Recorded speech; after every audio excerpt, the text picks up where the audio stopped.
So the Graphom project, a preliminary atlas of pre-modern written sources. Um, what I want to do today is two things, neither of which will be a polished demonstration of the final project. First is to sketch out what Graphom is trying to be and why such a thing is needed now. Second, to talk about what happens when you actually try to build such an atlas with large multimodal models, what you learn, snags included. So the idea of Graphom begins from a simple intuition that the pre-modern world, like the biosphere, can be mapped. So not just geographically, but conceptually and materially, a system of artifacts, losses, destructions, survivals, transmissions, and all the invisible relations that bind those things together. Scholarship of the pre-modern offers us wonderful local riches, great treasures, and areas of very rich and detailed narrative, but the background remains fragmentary. You know, it's a catalogue here, digitization project there, a regional study, a particular archive. Structurally, there's no reason for it to remain fragmented. And Graphom is really my attempt to take that intuition seriously. Um, so the immediate catalyst, I suppose, for this project was Eltio Buring's book from 2011, Medieval Manuscript Production in the Latin West. Using a modest data set, he inferred outline numbers for manuscript production across the Latin West, century by century. And the headline figures are still startling. Roughly 11 million manuscripts produced from the 6th to the 15th century CE, albeit with huge caveats as to what constitutes a manuscript, of which only 750,000 survive. And then he had outward facing estimates, perhaps beyond the Latin West, perhaps 3 million surviving manuscripts from Ethiopia to India between the 1st and the 19th century. So Buring's work has a range of precedents behind it, very important influences and sources of data like Kerr's Medieval Libraries of Great Britain and the wonderful MLGB3 database built on that's currently being retooled. But really what struck me most about Buring's book was not precision, but implied completeness. It struck me a little like the ancient Eratosthenes attempting to infer the size of the earth from a shadow. He was doing something similar, at least attempting to infer the size of a lost cultural world from the curvature of what survives as far as he could. And you know, his tables also felt to me like a sketch for an inference engine, an inferential machine, a system of correction factors, statistical extrapolations from all sorts of different places, from economics, sociology, and so on, that move us from partial local data to a global picture. And once you think of it like that, the question becomes, what would it mean to build such an inference engine, not just for the Latin West and in much greater depth, but for the entire Old World system of pre-modern written cultures? So there are several other precedents that make Graphom thinkable. I think Google Earth is an obvious one. So you're looking at billions of partial images stitched into a navigable globe. It feels whole, but that's actually not because the data is complete, but because the inference is good. The term Graphom I drew from the ohm suffix, which takes us back to oma in Greek, wholes, collectivities, formations. This has been really taken by geneticists who speak of the genome, the proteome, the paleome. We have members of the Paleome Project here today. I think, in fact, the links to genetics are really interesting, the parallels, but we won't dwell on them here. The idea of the graphosphere, it's a term I think originally given currency by French post-structuralists, but which the Slavicist Simon Franklin usefully redefined as the space of the visible word. So that's very close to what I'm getting at, the totality of visible, countable, mappable artifacts of writing and their interrelations. So since 2011, of course, we've also seen, an explosion in digitized manuscripts and catalogues, formats like IIIF and TEI, enormous growth in the openness of data, which is all wonderful, but very dangerously partial. So, as I'm sure you know, scanning is very expensive business. What gets digitized reflects politics, policy, funding, survival, funders' tastes. So our data set expands constantly but very unevenly.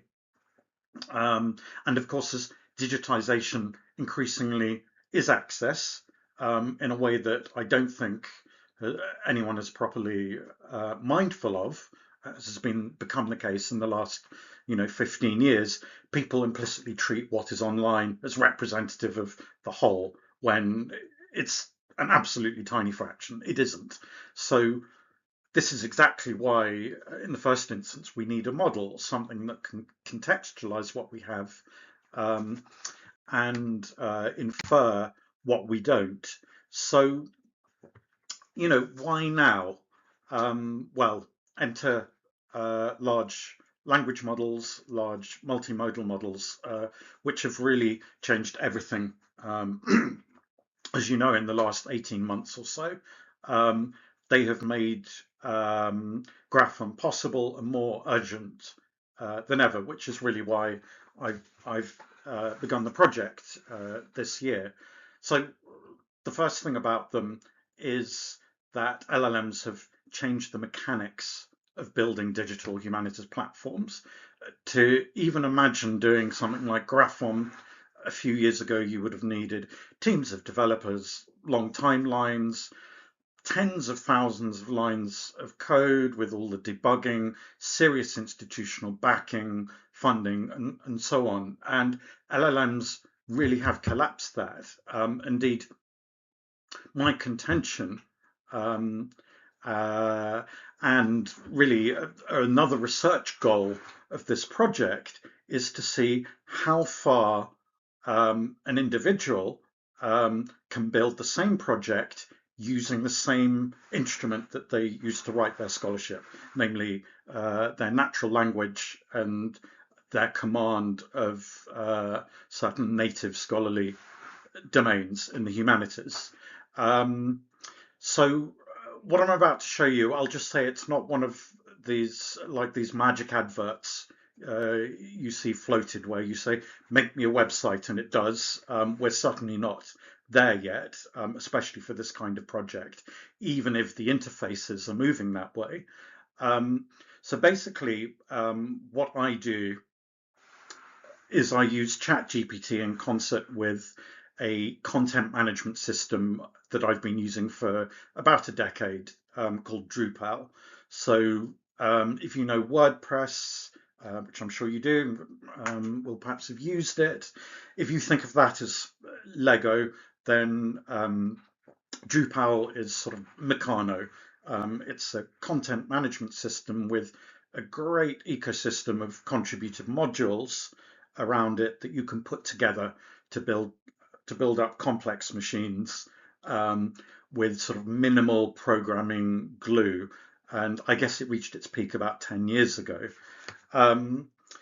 Uh, so, a couple of demonstrations. A little earlier this year, I actually recorded a video to show how ChatGPT, I'd used ChatGPT to to ingest the contents of Buring's book. I gave it to read and obviously deleted it afterwards. How it really on its own, it reverse engineered his equations. It rebuilt my statistical engine inside Drupal. It cross-checked the tables. And this was all done by, copying code from ChatGPT into Drupal manually into my server via a client, giving ChatGPT the feedback on the errors and then iterating. I'm not going to repeat that. I'd advise you to look at a video that I produced fairly recently. This was a talk given for the Plus Ultra Collective, who are co-sponsoring this conference. So really from this summer on, there's been a real step change in the quality of the direct programming tools, which I sort of caught up with since then in the autumn. So my main instrument, it remains a chat window, but I've now abandoned a web-based browser in place of something called Visual Studio Code, which I'd used before sort of on its own. What it does is it connects up to my server, and it's also hooked up to ChatGPT through a service called Codex IDE. So IDE can now directly read the entire code base of my project. It maintains a text file inside it to remember what it's done from earlier sessions and the shape of the project, any other instructions. It then not only codes using my natural language prompts, but it will self-correct bugs. It will happily perform chains of tasks, I think for up to an hour so far, to achieve what I've asked it. And this is what they call agentic programming. And we'll be hearing more about this on day 3. Again, yet another time, it has enormously shortened and speeded up the entire process compared to what I was doing even with ChatGPT earlier. Just to take an example, I recently began building out a sort of visualization front end for all of my data in the Graphom project. So basically, I gave it commands like, please build a 3D hexed tiled globe. I'm afraid the inspiration for this comes from the game Civilization.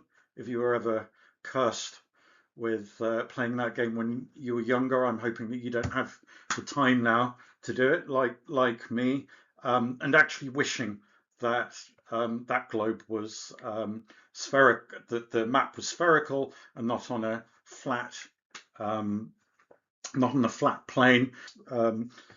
Enough of that. So I decided I would like a map like this. So I told it to build it, and I told it to fetch the data from the database. So Codex wrote the Drupal modules, it did the JavaScript, it did the CSS for the whole website. That's the visual styling and all sorts of other things. And I didn't even bother with thinking about the visualization engine. So I think it wrote its own from its knowledge of the enormous ecosystem of such offerings that are out there on GitHub and so on.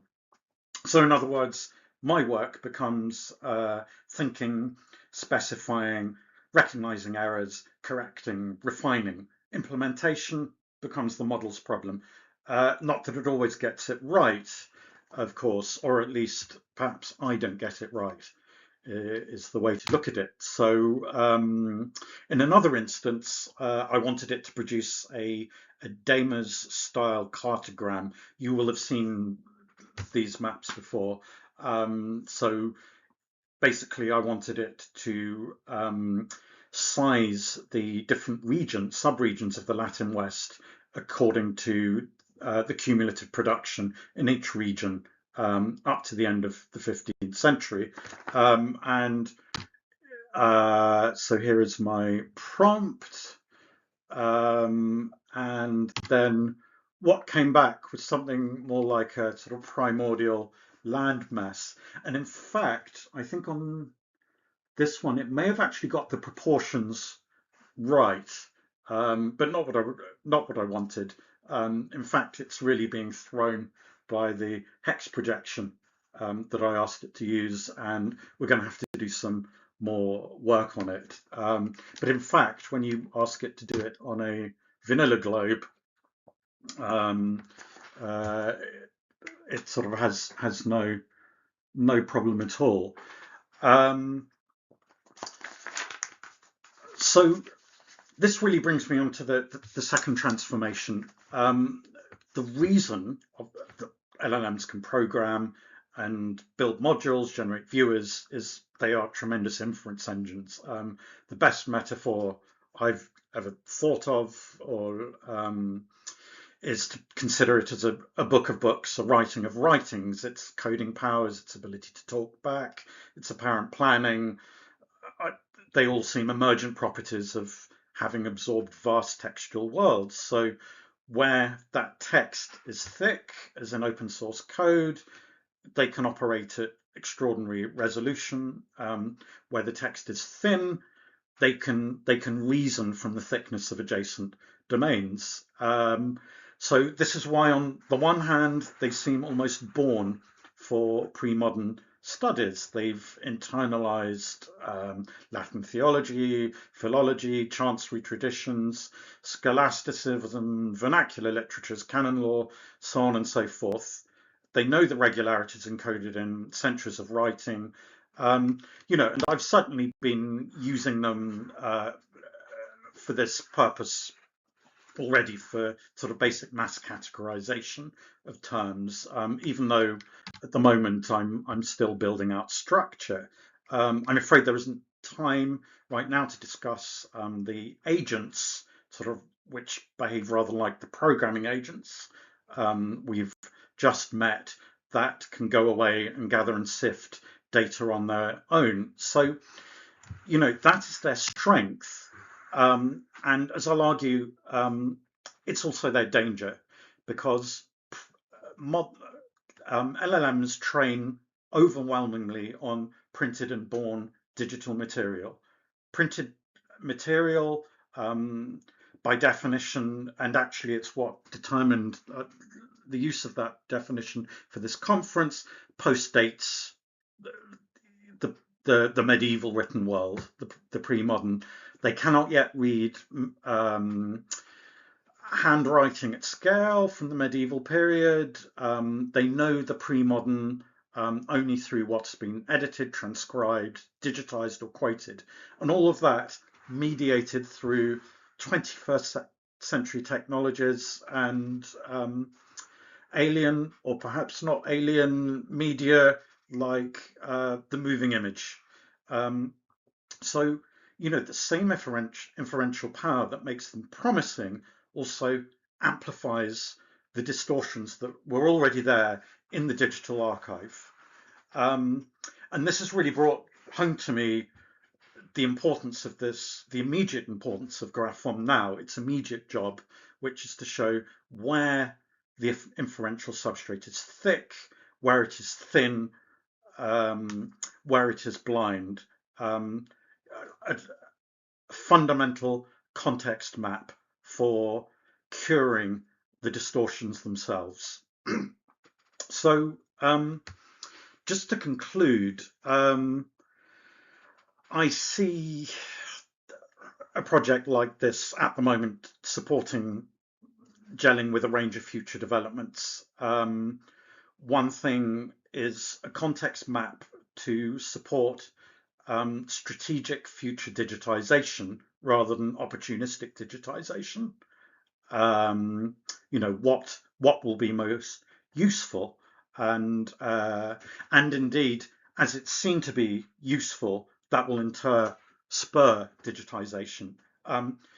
It's also the kind of knowledge basis that, as I understand it at the moment, is needed to make things like handwriting, automated handwriting recognition work. You need structuring and organization, gathering of that data. And beyond that, what I see is a model really to bring out the old world written space as as a totality, a gestalt. We can follow ideas. We can see as they go across the old world, for example.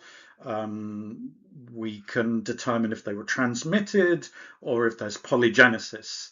And I suppose beyond that, a range, helping to be the groundwork for a range of disciplines that take us towards something broader.